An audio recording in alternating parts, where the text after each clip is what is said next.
بسم الله الرحمن الرحيم. الحمد لله نحمده ونستعينه ونستغفره ونؤمن به ونتوكل عليه ونعوذ بالله من شرور أنفسنا ومن سيئات أعمالنا. من يهده الله فلا مضل له ومن يضلله فلا هادي له، ونشهد أن لا إله إلا الله وحده لا شريك له، ونشهد أن سيدنا ونبينا ومولانا محمدا عبده ورسوله صلى الله تعالى عليه وعلى آله وأصحابه وبارك وسلم تسليما كثيرا. أما بعد، فأعوذ بالله من الشيطان الرجيم. بسم الله الرحمن الرحيم. قل إن صلاتي ونسكي ومحياي ومماتي لله رب العالمين لا شريك له وبذلك أمرت وأنا أول المسلمين. بسم الله الرحمن الرحيم. ووصى بها إبراهيم بنيه ويعقوب يا بني إن الله اصطفى لكم الدين فلا تموتن إلا وأنتم مسلمون. صدق الله العظيم.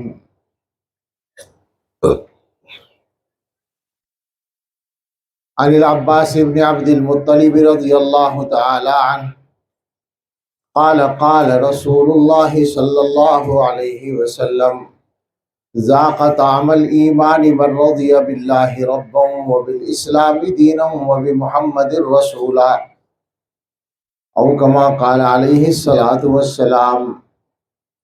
وعن سفيان بن عبد الله رضي الله عنه قال قلت يا رسول الله قل لي في الإسلام قولا لا أسأل عنه أحدا غيرك، قال قل آمنت بالله ثم استقم، أو كما قال عليه الصلاة والسلام.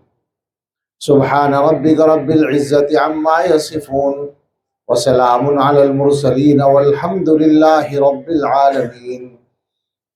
اللهم صل على سيدنا محمد وعلى آل سيدنا محمد وبارك وسلم.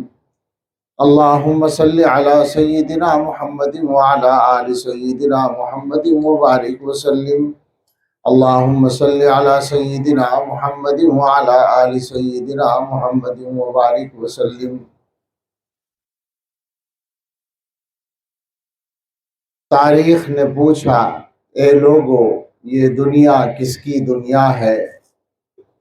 دنیا کے اندر جو کچھ ہوا ہے اور جو ہونا چاہیے اس کا خلاصہ اس نظم میں ہے.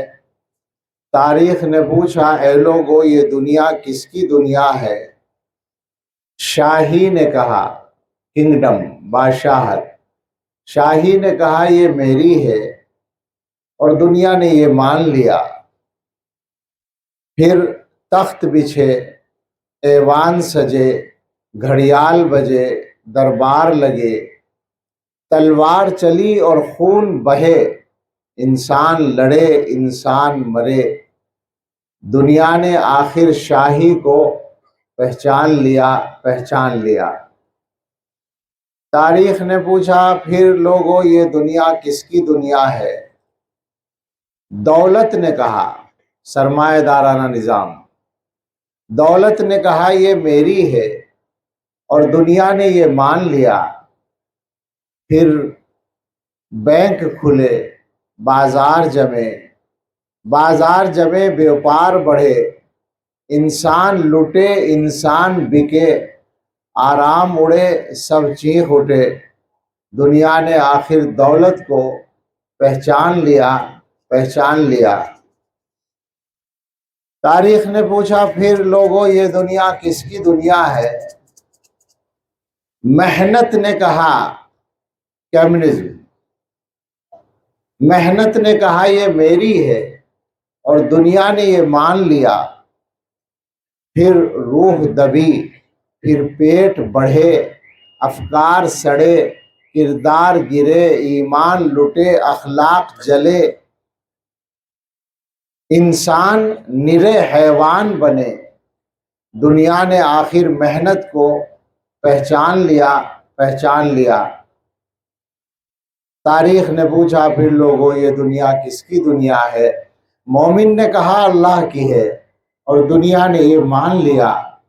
پھر قلب و نظر کی صبح ہوئی، ایک نور کی لے سی پھوٹ بہی، ایک خودی کی آنکھ کھلی، فطرت کی صدا پھر گونج اٹھی۔ دنیا نے آخر آقا کو پہچان لیا۔ یہ وہ منزل ہے جس پر دنیا کو آنا چاہیے اور آنا پڑے گا، اس کے علاوہ کوئی راستہ نہیں ہے۔ اللہ تعالیٰ جو کائنات کے خالق ہیں، انہوں نے انسانوں کو اس دنیا میں مستقل رہنے کے لیے نہیں بھیجا، کچھ دنوں کے لیے بھیجا ہے، یہ سب مانتے ہیں۔ مانتے ہوں یا نہ مانتے ہوں، جانا سب کو پڑتا ہے۔ اس دنیا میں رہنے کے لیے اللہ نے اپنی ہدایت، اپنی طرف سے رہنمائی بتانے کے لیے اپنے پیغمبروں کو بھیجا، اور سب سے آخر میں خاتم النبیین رحمت للعالمین سید الاولین والآخرین حضرت محمد الرسول اللہ صلی اللہ تعالیٰ علیہ وسلم کو بھیجا۔ حضور علیہ السلام کو اللہ تعالیٰ نے جو ذمہ داریاں عطا کی، ان کو قرآن کریم میں مختلف جگہ بیان کیا گیا ہے۔ یتلو علیہم آیاتہ ویزکیہم ویعلمہم الکتاب والحکمہ، یہ 4 الفاظ ہیں۔ اللہ کے پیغمبر کی ذمہ داری یہ کہ وہ لوگوں کے سامنے کتاب پڑھیں، تلاوت کتاب کریں، اور ان کی تربیت کریں، اور ان کو کتاب اور حکمت سکھلائیں۔ حضرت محمد الرسول اللہ صلی اللہ تعالیٰ علیہ وسلم کی حیات طیبہ انہی کاموں میں گزری، اور دنیا کو اللہ کا پیغام پہنچانے میں اور دنیا میں اللہ کے کلمے کو بلند کرنے میں گزری۔ لیکن جو آپ کے اصل فرائض تھے، ان فرائض کے لیے پہلے دن سے آپ مستعد تھے، اور آپ نے مختلف جگہ بیٹھ کر وہ کام انجام دیا۔ ان فرائض میں سے جو تربیت کا کام ہے، مستقلاً تزکیہ جس کو کہتے ہیں، وہ بعد کی دنیا میں یا بعد کی تاریخ میں تصوف کے نام سے سمجھا گیا، پہچانا گیا، اور اس کے لیے الگ نظام چلا اور چل رہا ہے۔ لیکن باقی جتنی ذمہ داریاں تھیں، تعلیم کتاب، تعلیم حکمت اور تلاوت آیات کی، ان ذمہ داریوں کا جو اصل مرکز قرار پایا، اس کا نام ہے مدرسہ۔ مدرسہ جب ہم بولتے ہیں لفظ، تو اس زمانے میں جو تصور ہے وہ یہ ہوتا ہے کہ ایک عمارت ہو، ایک خاص جگہ ہو جو مقرر ہو پڑھنے پڑھانے کے لیے، اور اس میں ضرورت کے سامان ہوں۔ اگرچہ بہت سارے مدرسے وہ ہیں جن میں ضرورت کی ساری چیزیں اللہ کے فضل سے پائی نہیں جاتی، جس میں ہمارا یہ مدرسہ بھی شامل ہے، جہاں کے محتمم کا گھر آپ کے سامنے ہی رہتے ہو نا بھائی، مدرسے کا محتمم ٹین کے مکان میں رہ رہا ہے، ٹین کے گھر میں۔ یہ صحیح بات یہ ہے کہ یہ ہماری طاقت ہے، یہ بے سر و سامانی بھی ہماری طاقت ہے، اللہ تعالیٰ قبول فرمائے۔ تو مدرسے کا جو مفہوم بنتا ہے اس زمانے میں وہ یہ ہے کہ ایک مستقل عمارت ہو۔ اس اعتبار سے مدرسے کو امت کی تاریخ میں اگر تلاش کریں گے تو 4 صدی میں ملے گا۔ 4 صدی ہجری سے مدرسوں کی مستقل عمارتیں بننے کا سلسلہ شروع ہوا ہے۔ سب سے پہلے کہاں بنا، اس میں 2 الگ الگ رائے ہیں۔ عام طور سے رائے یہ ہے کہ نیشاپور جو ایران کا علاقہ ہے، وہاں پر مدرسہ بہقیہ کے نام سے سب سے پہلے ایک مدرسے کی عمارت بنی تھی، اور اس کے بعد تو سلسلہ چلا۔ لیکن اگر مدرسے کی جو اصل حقیقت ہے، مدرسے کا جو مقصد ہے، مدرسے کا جو کام ہے، اس کو دیکھا جائے تو اس کے اعتبار سے مدرسوں کی تاریخ اس دن سے شروع ہو گئی جس دن سے حضرت محمد الرسول اللہ صلی اللہ تعالی علیہ وسلم پر اقرا کا پیغام نازل ہوا۔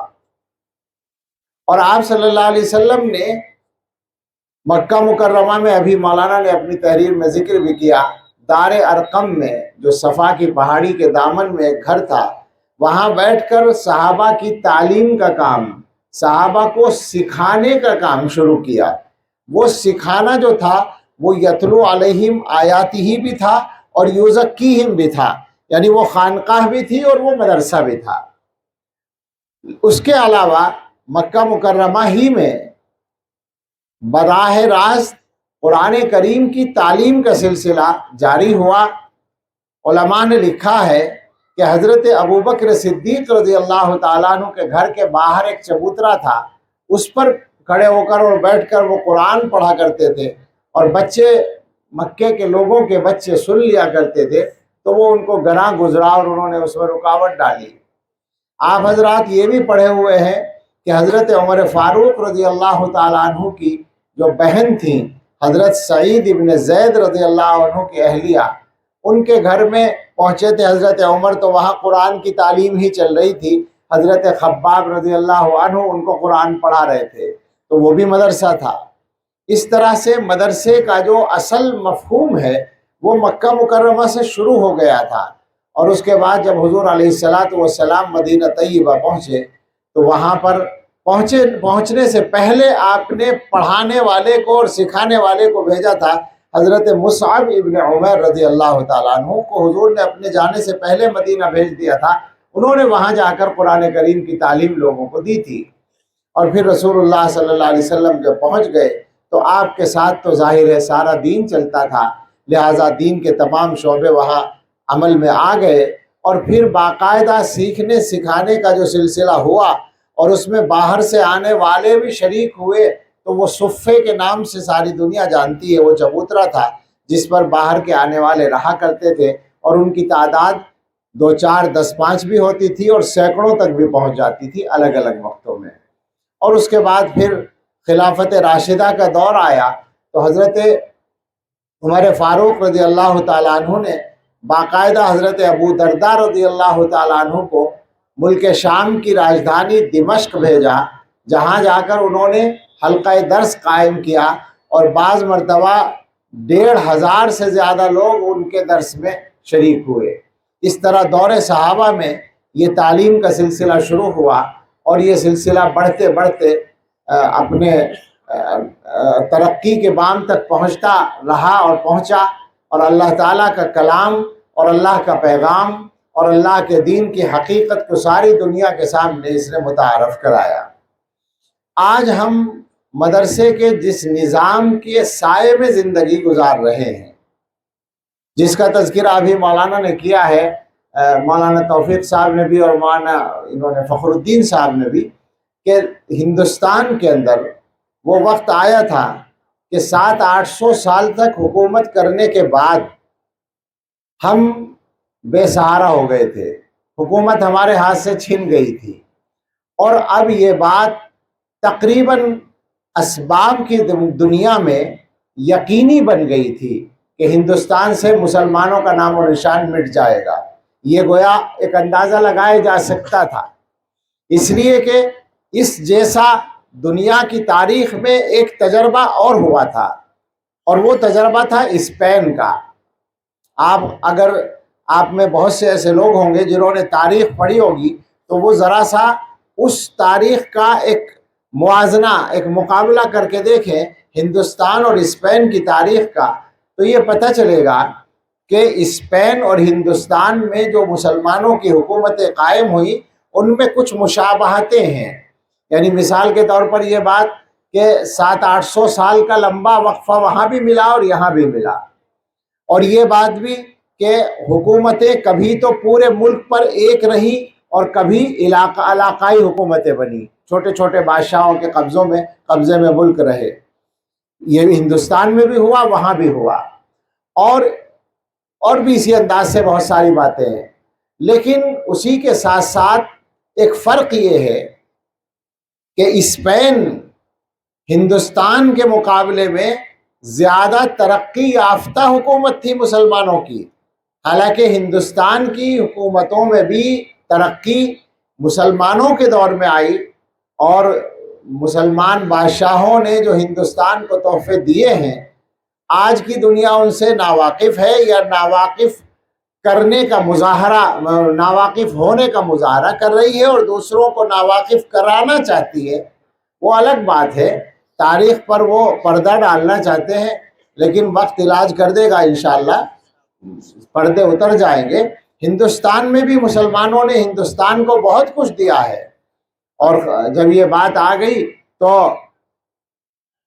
26 جنوری کا دن ہے، آج تو بہت سی جگہ پر ہمارے مقررین نے مسلمانوں کی خدمات کو بیان کیا ہوگا۔ ملک کے لیے صحیح بات یہ ہے کہ انگریزوں کی حکومت قائم ہونے سے لے کر اور ہمارے اپنے ہندوستانی بھائیوں کی حکومتیں قائم ہونے تک اور اس کے بعد اب تک پورے ہندوستان کی یہ مضبوط حکومتیں مسلسل محنت کر رہی ہیں مسلمانوں کی تاریخ کو مٹانے کے لیے، ابھی تک نہیں مٹا پائیں۔ میں تو یہ سمجھتا ہوں محنت ہو رہی ہے، ہر دور میں ہوئی ہے، گڑبڑ تو اصل انگریز کر کے گئے ہیں۔ انگریزوں نے تاریخ سازی کا کام کرایا ہے، تاریخیں لکھوائی ہیں، باقاعدہ فرضی تاریخیں، اور ہندو اور مسلمانوں کے درمیان اختلاف پیدا کرنے کی باقاعدہ جڑیں وہ گاڑ کر گئے ہیں۔ جیسے گائے کا مسئلہ ہے، مسلمانوں اور ہندوؤں میں انگریزوں سے پہلے گائے کے مسئلے میں کبھی جھگڑے نہیں تھے، انگریزوں کا دیا ہوا جھگڑا ہے۔ بابری مسجد کا جھگڑا ہے، کبھی کوئی مسئلہ نہیں تھا، انگریزوں نے پیدا کیا ہے، اور یہ ہمارے ہندوستانی بھائی انگریزوں کی میراث کو سینے سے لگائے بیٹھے ہیں۔ تو اس کے بعد ہماری جو حکومتیں آئی ہیں، چاہے وہ کانگریس کی ہوں اور چاہے یہ ہمارے موجودہ حکمراں ہوں، ان سب نے تاریخ کو مسخ کرنے کے لیے محنت کی ہے، اور ان کے سب کے دور میں یہ کام ہوا ہے، اور اب تو سرکاری سطح پر کھلے طور سے ہو رہا ہے۔ لیکن اس کے باوجود ہمیں اس بات کا یقین ہے کہ تاریخ کو اور سچائی کو بہت زیادہ دنوں تک چھپانا بہت مشکل ہے۔ وہ ہمارے شاعر کلیم عاجز صاحب رحمۃ اللہ علیہ، جو بہار کے رہنے والے تھے اور اپنے وقت میں ہندوستان کے میں سمجھتا ہوں سب سے بڑے شاعر ہو گئے تھے آخر میں، اور تبلیغی جماعت کے امیر تھے، بہار تبلیغی جماعت کے امیر تھے کلیم عاجز صاحب۔ ان کے کلام میں ایک نظم ہے جو میں نے 2-3 سال پہلے دیوبند میں 26 جنوری کے موقع پر اجلاس ہوا تھا، اس میں پڑھی تھی۔ اس کے 2-4 شعر مجھے یاد ہیں تو وہ میں پڑھ دیتا ہوں۔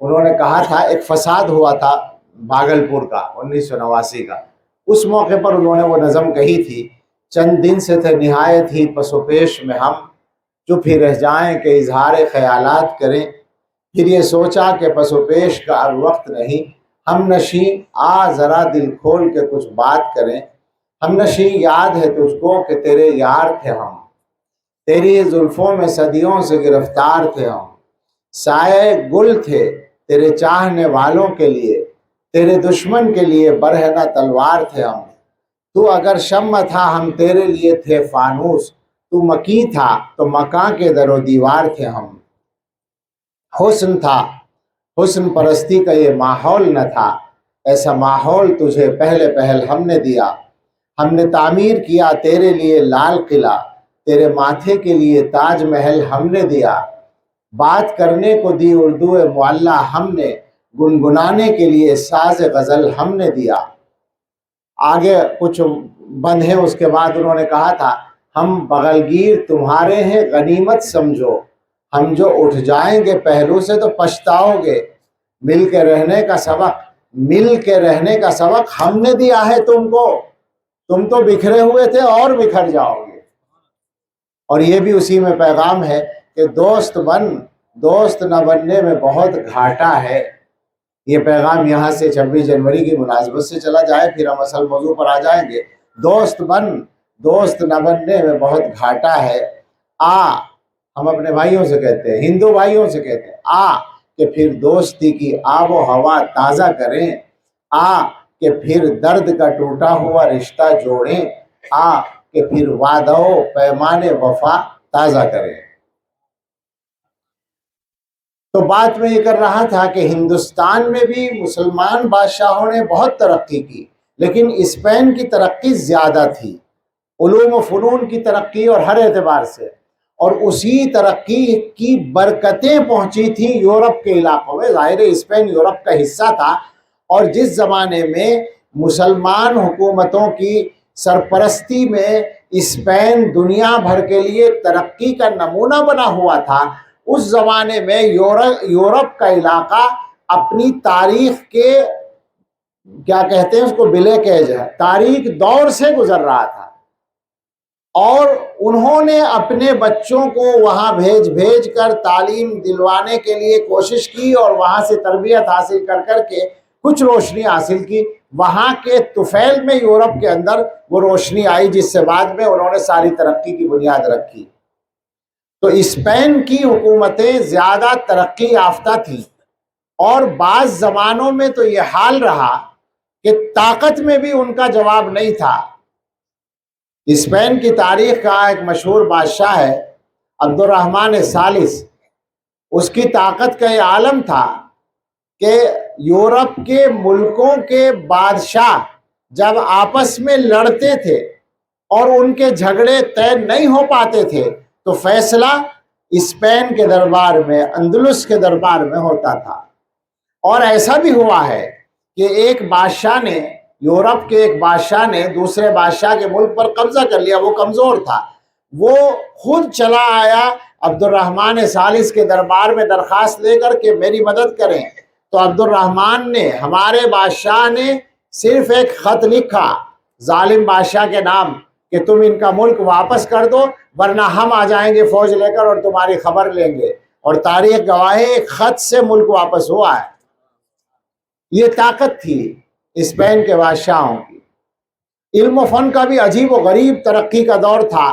غالباً ان بادشاہوں کا جو سرکاری کتب خانہ تھا اس میں 4 لاکھ سے زیادہ کتابیں تھیں، جبکہ طباعت شروع نہیں ہوئی تھی اس زمانے میں، چھاپنے کا دور نہیں آیا تھا، پرنٹنگ تو شروع ہوئی ہے 14ویں صدی میں، اور یہ بات اس سے پہلے کی چل رہی ہے، تو 4 لاکھ سے زیادہ کتابیں تھیں۔ ایک عجیب علاقہ تھا وہ۔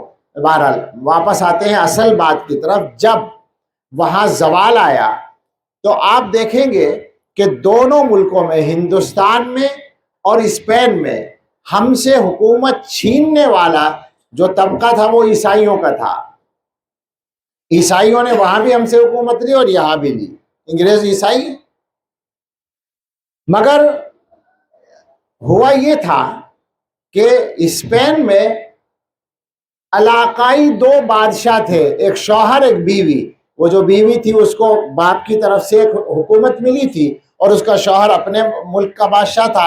ان دونوں کی ایک چھوٹی چھوٹی بادشاہتیں تھیں، ان دونوں نے مل کر اسپین کی آخری بادشاہت کو مسلمانوں سے چھینا تھا۔ یعنی گویا ایک علاقائی طاقت نے اسپین ہم سے لیا تھا، اور ہندوستان جب لیا تو کس نے لیا؟ دنیا کی اپنے وقت کی سب سے بڑی طاقت نے، انگریزوں نے۔ ذرا اس کو سمجھیں غور سے۔ برطانیہ، انگلینڈ اس وقت دنیا کے زیادہ تر ملکوں پر اس کا قبضہ تھا، 50 ملک برطانیہ کی کالونی تھے، اور یہ مشہور تھا جملہ کہ ان کی حکومت میں سورج غروب نہیں ہوتا، یعنی اگر کہیں غروب ہوتا ہے تو دوسری جگہ نکل رہا ہوتا ہے، وہاں بھی ان کی حکومت ہے، وہاں بھی آگے بھی ان کی حکومت ہے، تو ان کی حکومت کے ساتھ ساتھ سورج چلتا رہتا تھا۔ اتنی بڑی طاقت نے ہندوستان کی حکومت ہم سے لی تھی۔ تو ایک بات یہ ہوئی کہ یہاں ہم سے حکومت چھیننے والی طاقت بڑی طاقت تھی، اور اسپین میں حکومت لینے والی طاقت چھوٹی تھی۔ دوسری بات یہ ہے کہ دنیا اسلام میں مسلمانوں کی جو خلافت یا حکومت تھی اس دور میں بھی اور یہاں کے دور میں بھی، دونوں وقتوں میں ترکی خلافت تھی، عثمانی خلافت۔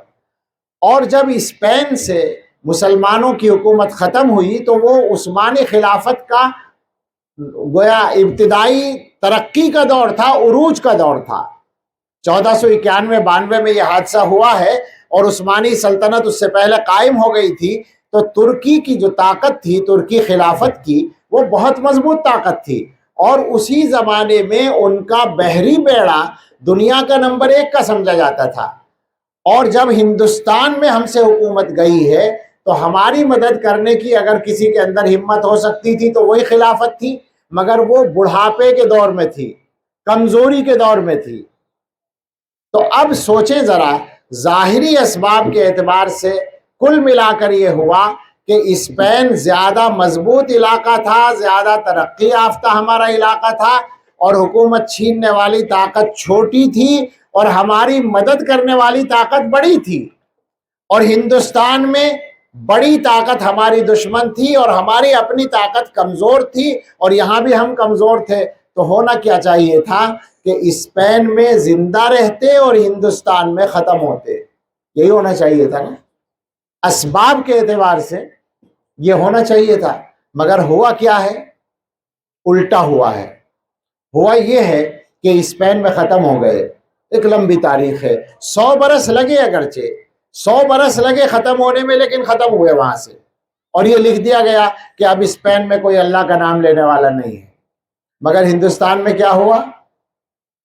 ہندوستان میں 1857 میں ہمارے آخری بادشاہ کو تخت سے ہٹا دیا گیا، اور پورے لاؤ لشکر کے ساتھ اسلام پر حملہ کیا گیا۔ حکومت تو چلی ہی گئی، طاقت جانے کے بعد انگریزوں نے حکومت پر قابض ہونے کے بعد اسلام پر حملے کے لیے پورا ایک لشکر اتارا، پادریوں کا، غالباً 3000 پادری ہندوستان میں اتارے انہوں نے، تاکہ وہ اسلام پر اعتراضات کریں اور مسلمانوں کو عیسائی بنانے کی کوشش کریں، اور اس کے ساتھ ساتھ اپنی طاقت کا استعمال کیا، اور علماء کو اور داڑھی والوں کو اور ٹوپی والوں کو اور دینداروں کو پھانسیاں دینی شروع کر دی۔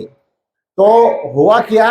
ہونا یہ چاہیے تھا کہ یہاں سے بھی ختم ہو جاتے، مگر یہاں یہ ہوا کہ 1857 میں بہادر شاہ ظفر کی حکومت ختم ہونے کے 9 سال کے بعد 1866 میں، وہ آپ سے سن غلط ہو گیا تھا اس میں، 1866 میں دیوبند کے اندر وہ ادارہ قائم کرنے میں کامیاب ہو گئے مسلمان۔ بھائی وہ ٹھیک ہے، حضرت نانوتوی، حضرت گنگوئی، ان کے آپ نام لیں، ان کا اخلاص، ان کی بزرگی، ان کا تقویٰ، وہی تو مسلمان تھے۔ وہ گویا کہ ہندوستان کے مسلمان انگریزوں کے ہاتھوں شکست کھانے کے بعد میدان بدل کر نئے سرے سے میدان میں اتر گئے، اور انہوں نے 1866 میں اپنی ہندوستان کے اندر پورے مذہب کی طاقت کے ساتھ باقی رہنے کی بنیاد رکھ دی، اور الحمدللہ اس کا جو نتیجہ ہے، دارالعلوم دیوبند موضوع نہیں ہے کہ میں اس کی تفصیلات بیان کروں اور اس کی خدمات بیان کروں، مگر 1-2 باتیں آپ کو سنا دوں۔ نتیجہ یہ نکلا ہے کہ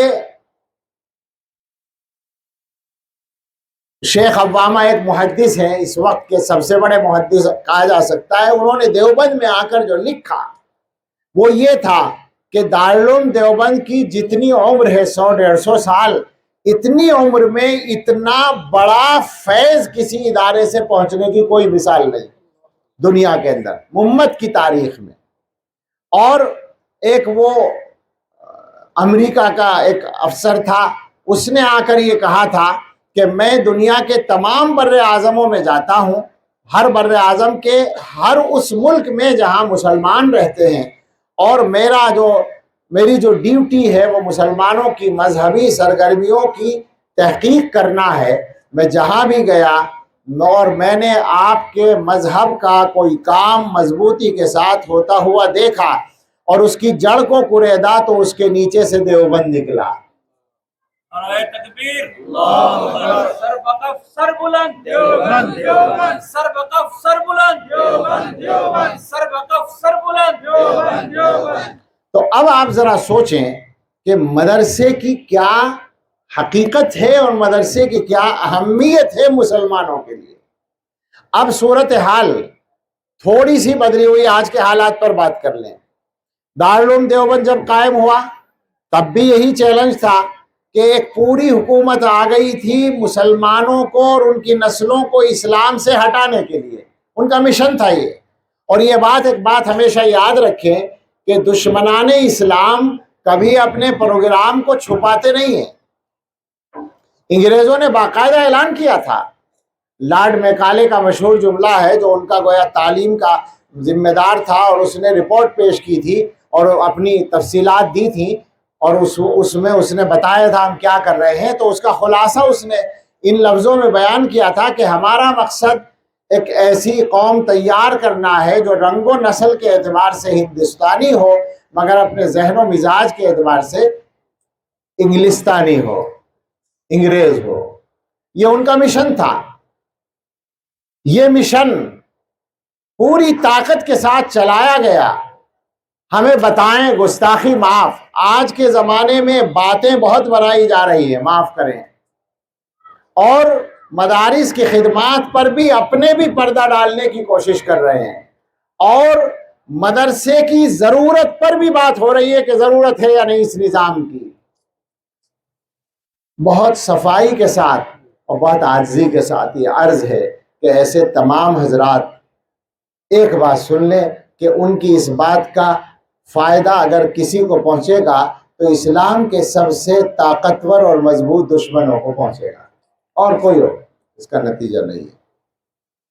میں جہاں بول رہا ہوں بہت سے علماء سمجھ رہے ہوں گے، لیکن سمجھیں اس کو کہ مدرسے کو کمزور کرنے والی آواز کیا نقصان پہنچا رہی ہے۔ مجھے تو یہ کہنے دیجئے کہ اس وقت بھی چیلنج یہ تھا کہ ان کا مشن تھا مسلمانوں کو ایمان سے ہٹانا۔ اصل یہی ہوتا ہے۔ دیکھیے، عیسائیوں نے ہمیشہ اپنے مذہب کی تبلیغ کا کام کیا، ہر جگہ کیا، ہندوستان میں بھی کیا۔